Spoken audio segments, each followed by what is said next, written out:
We walked ditches for pheasants. We slept in the back of the truck, and we sat around campfires. I knew my uncle. Knew his faults, his mistakes. I knew what a pain in the ass he could be. He was outspoken, and we had our disagreements over the years. We always handled them like men, with respect, and we were always good at the end. I was there when he took his last breath. I knew he was tired. It was time for him to go. But I had never seen anything like that before. Broke my heart watching my aunt tell him goodbye. The things she whispered after this 55-year relationship. A little later, I was walking out of the place, and I realized the love that surrounded that day was beautiful. God, it was amazing. So, I don't know. When I think of my uncle now, I've got this picture of this campfire in heaven. And him and this bunch of old cowboys from my youth. And they're sitting around listening to old country music and catching up on lies. I mentioned treating each other like men earlier. When I grew up, I had pretty easygoing parents. They often let me make my own mistakes and learn from them. Well, Jack, he was some of them other old cowboys. They had a different way of doing things. They were a hard ass. I'm a better man because of it. He treated me like his own son, and he often told me that he thought of me as one. Jack was not what you call an avid diver. He'd always go, but it was more to hang out. Not because you loved diving, because you liked hanging out with everybody. He was always quick to find somebody. Hey, stop me in Abbott if I can't get one. Hunting was Jack's thing. So when I got my hunting license, it was only natural for me to go with my uncle. And I sit back and think of some of those times.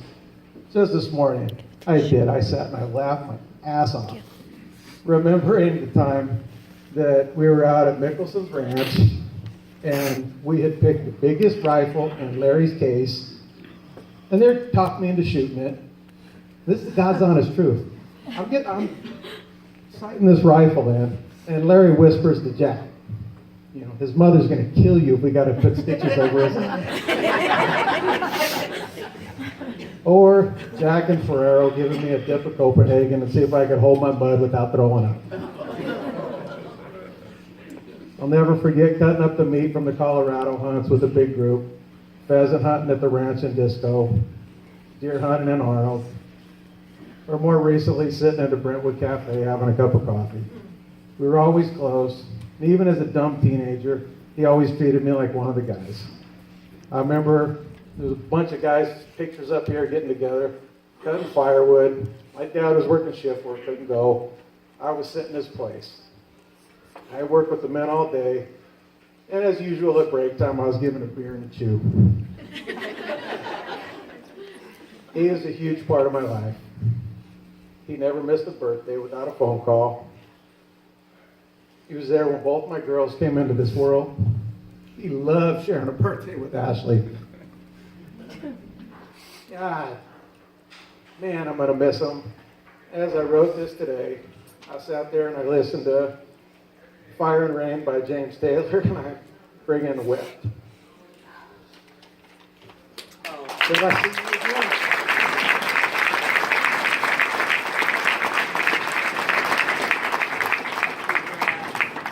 Another family member?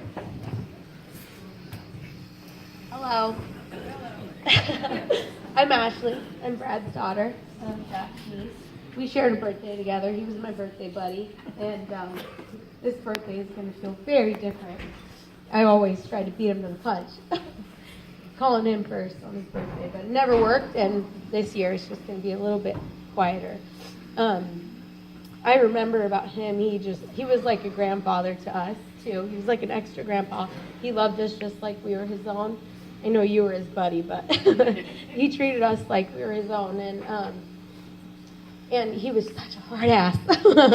And that's something even now that I remember one time being at the cabin, and I was just writing all over the mirror right after my shower, and he came in and, hey, you gonna Windex that? And I did. I did. I did. And now I have that same voice replay in my head every time I walk in on my daughter, drawing on the mirror. And I'm like, hey, you don't do that to my mirror. And she's not old enough. She doesn't get it. But I think of him every time. And there's a few other moments I think of, like him at the cabin. And he helped make us the people we are today. And he helped, even though he was a hard ass. It's now those little voices. If I'm brushing my teeth and the water's on too long, I turn it off. I don't own the water company because he used to tell us that at the cabin. So, yeah, he helped make us all the people we are today. And he'll be missed very much.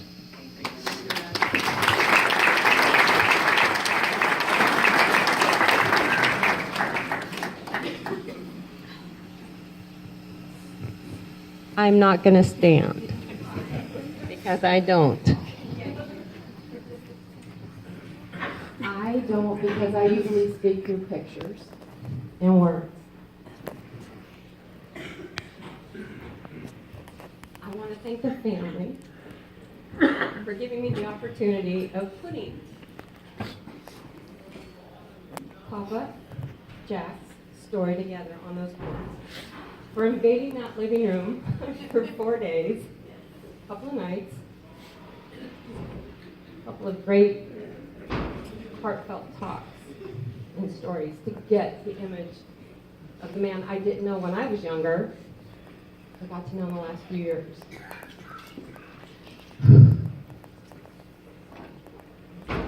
This room represents so much of his life and brings me back to a poem that if you ever get the chance to look it up, it's called The Dash. You have a beginning date and your departure date. This room absolutely represents Jack's dash. Immeasurable, incomparable, and lovable. I am so grateful to have known this man, who was my oldest dad. A short time ago.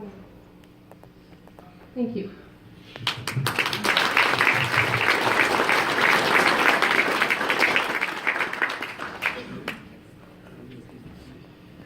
I'm sorry? Well, it's up to everybody else. I mean, if anybody has anything to say, it's 3:30. People do have to travel. So, I don't want to cut it short if they want to stay and visit. Yes. But I want to say a couple of last words. No. Oh, okay, you say his poem. Okay. All right, I am going to stand for this because this is the last thing he asked me to do. On Valentine's Day, we were all over at my grandparents' house and we had a big meal there. And for some reason, I thought, he always used to tell me this poem that he wanted spoken at his memorial service one day. I went in and I got him saying it on video. Now, I'm not going to show that to you now because that's just going to create more waterworks. But he asked me, Danielle, you promised me you're going to say this for him. And Michelle just reminded me that it's been sitting in my wallet since February 14th.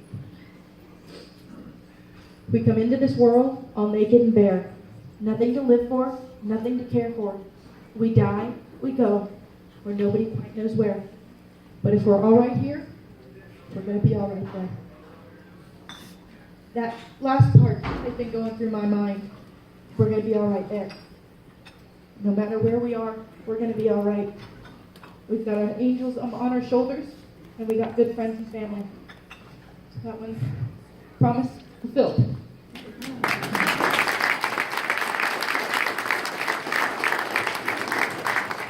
I'm just going to say some last words, and that is to my family. I cannot say how much they mean to me, what we've been through since day one, and now it leads up to today. I'm grateful for Rita and Leroy, his favorite cousins, coming from Montana, Greg and Pam coming from Minnesota. We had people from Arizona. I mean, it's just been wonderful. The outpouring of love. But my family is Tanamon. They're just mean so much. And we've been so close, and I think that's what's holding us together. But for everybody that helped us do things today to get this together was awesome. And to all of you that traveled, I want you to please have a safe trip home.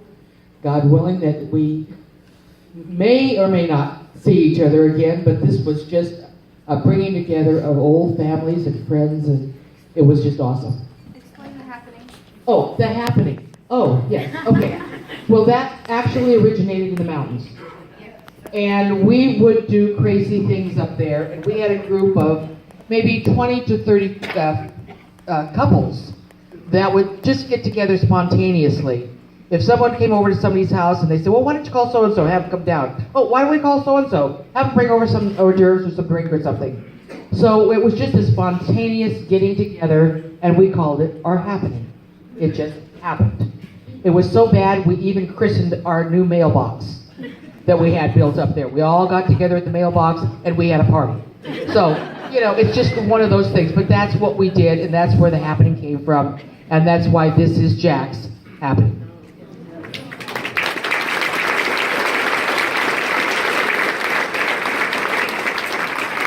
Safe trip home to all of you, and thank you again. You can stay as long as you want and mingle and talk. I don't care, because I'm going to try to get around to see more people that I didn't catch in the door. So thank you so much. Anybody else that want to say anything? Anybody?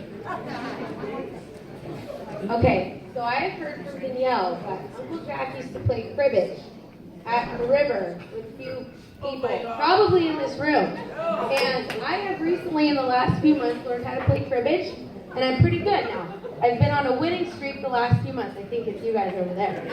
And Danielle told me I'll have to sit in on a game sometime this summer. So I plan on doing that this summer, guys. You guys are going to take my dollars for sure, but I have to do it. So we'll see. I'll see you this summer.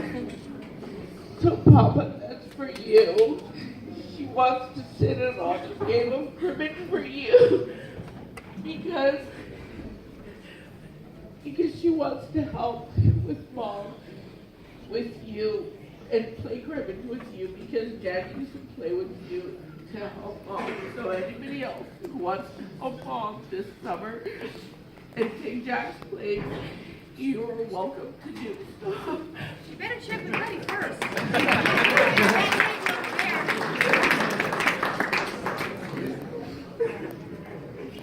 I don't want anybody like me with the luckiest bastard. Cheers to that. Yeah, hi, my name is Brian. I'm sorry, it's with Brian. I just want to share something that I got quite often from Jack.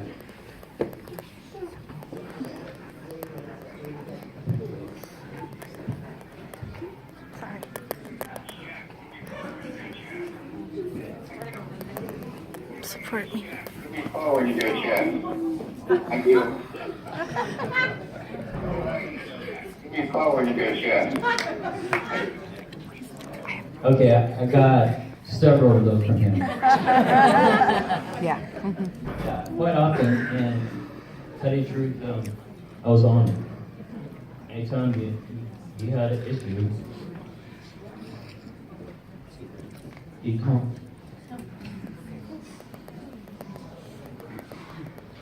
I hate doing this thing. But I did it because he knew that all the things that he used to do, he couldn't because of his health. And because I'm a jack of all, master of none,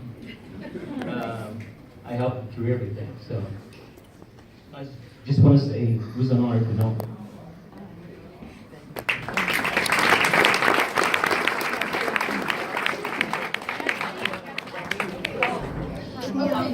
Oh my God. Is there any friends that would like to speak? Anybody from the mountains? Daniel, get Dave. I'm sure he can do You know what? I got Connie and I got Mr. Schultz over there raising their hands. Oh, yeah. Oh yeah. Wait, Kenny wants to say something. And when he speaks, you better listen. Can everybody from Volcano Ghost raise your hands? Anybody in this room has ever been recorded, raise your hand. Very good. Even Judy's been recorded. She told us here about 3 weeks, 4 weeks ago that she was with Kush. And, oh, it was terrible. I don't deal with these. A little bit of cribbing. I know. That's fine. So, No, I love the guy, and I'm gonna miss him. I appreciate your In the story, I can call. in the side house, see you on the other side. Thank you for coming. Did it? Be good, Dave. Didn't say anyone's gonna talk. But there's so much of us. I met Jack in 1963. Good talking, I hired him. Greatest mechanic I ever saw. He furnished our tools. His biggest friends were Lynch and Porter. Dave, talk into the mic a little bit more. Talk into it. Can I get,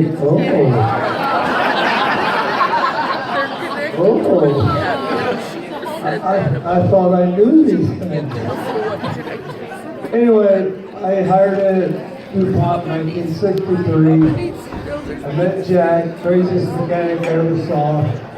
They furnished our tools, and the biggest wrench was inch and a quarter. It's about this long. I saw this guy coming with a tool belt on. Every tool they gave us, he was wearing. And I'm like, I think we need that big one we will need it. Now, Kenny, on the other hand, his biggest one was a 9/16. He can handle it. I didn't like Jack. I don't like him much, but I like him a lot. Anyway, you can't like a guy you fall in love with. But like Kenny said, if you've been McCush, I can't believe you guys are still here today. He was a great guy. We're going to miss him. He died up in the mountains and bought property. I don't want to talk about so much what he did. I want to talk about what he left us. He left his wife, Judy, his 2 daughters, Shelley and Tracy, and a great-granddaughter, not a great-granddaughter, a big-granddaughter, who's great, Danielle. Those who get to choose, we're going to miss Jack. And I'm glad everybody showed up for us. That's from all of us in the mountains. So, thank you all. Appreciate it. Who gets us next?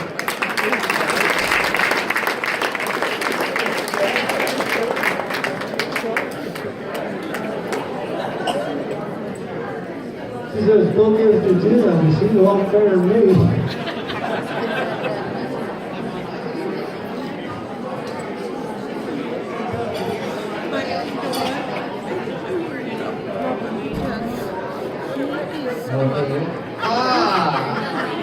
Okay, anybody have anything else to say? I look around and I see all these beautiful people.